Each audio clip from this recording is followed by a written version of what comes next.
As for Aaron Rodgers, the free agency saga continues. Yesterday, he went on the Pat McAfee show and detailed his exit from the New York Jets, basically saying the whole meeting could have been an email.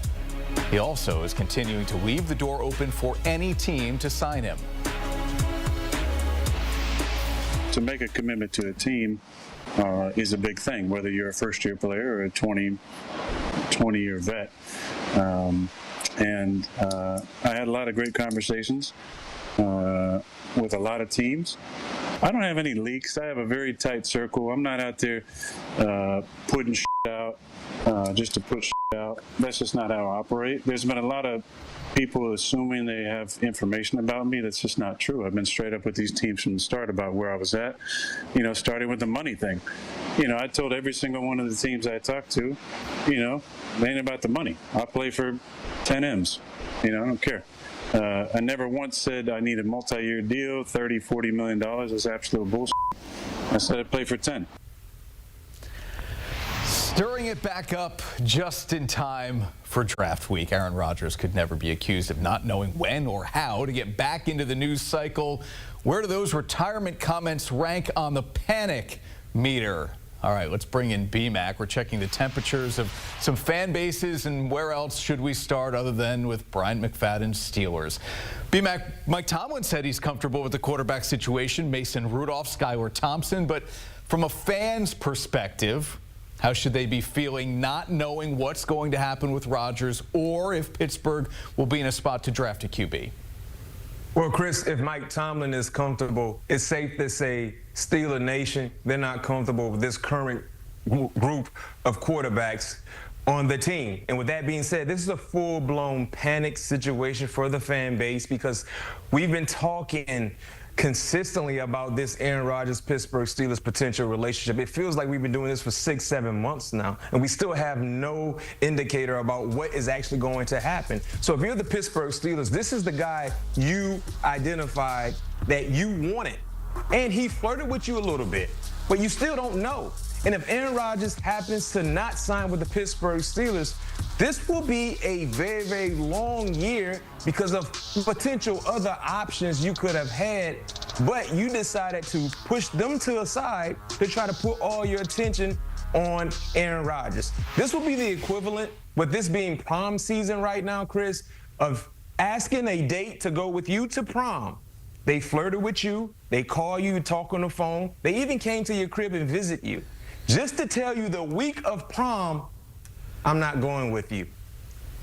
You don't have enough time to go to find another date because guess what? You were banking on that said date going with you to prom. And guess what? Now you got to go to prom solo. And when it comes to the Pittsburgh Steelers, this is a team that has playoff aspirations year in and year out.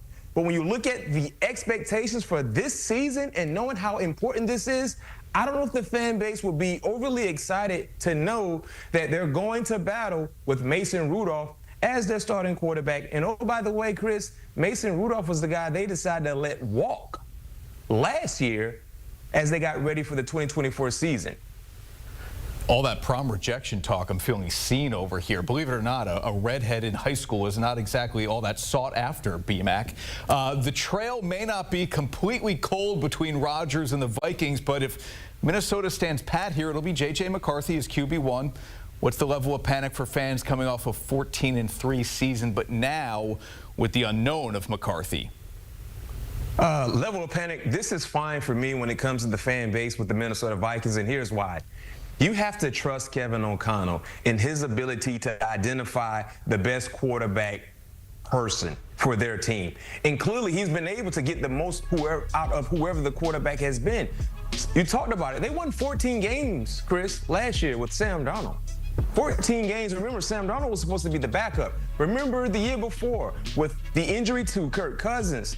You had Josh Dobbs come into the lineup, Nick Mullins, the who's of who, and he found a way to be serviceable. He found a way to be competitive with those players at the quarterback position. So one would think with a up-and-coming talented player in J.J. McCarthy, a player that Kevin O'Connell decided to draft over a year ago with the first-round selection, he knows exactly what type of player he is, and I think the fans, they should trust his quarterback judgment because he haven't steered you wrong so far.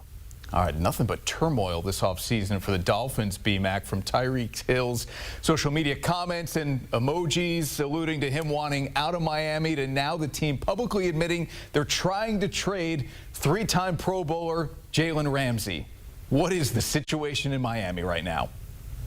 There's a lot of confusing things going on with Miami right now. I feel like a few years ago they had a championship window that was open just a little bit. Right now, I think that window is closing. So for the fan base, they should be a little concerned. They should be a little worried, and here's why. What happened between now and almost a full calendar year? They gave Jalen Ramsey a contract extension almost a year ago. What happened?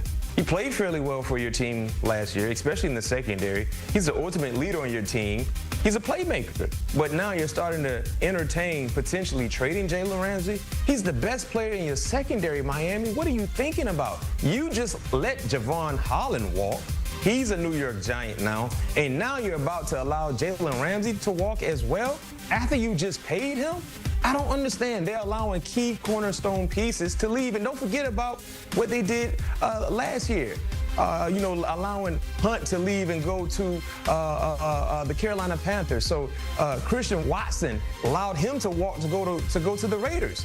So I don't understand the mindset for the Miami Dolphins, but if you're a fan base, yes, you still have Tua Tagovailoa, you still have Tyreek Hill, as we see today, Jalen Waddle, Devon Achane, but defensively, you got to find a way to keep quality pieces in place, and it seems like they're trying to entertain the other option, and because of that, they should be a little concerned, a little worried down in Miami. Yeah, DC Anthony Weaver might be looking around like, hey, it's my best guy. You're going to trade him? I don't agree with that. We'll see. All right, B-Mac, always appreciate the insights, man. Thanks for hanging out here on HQ.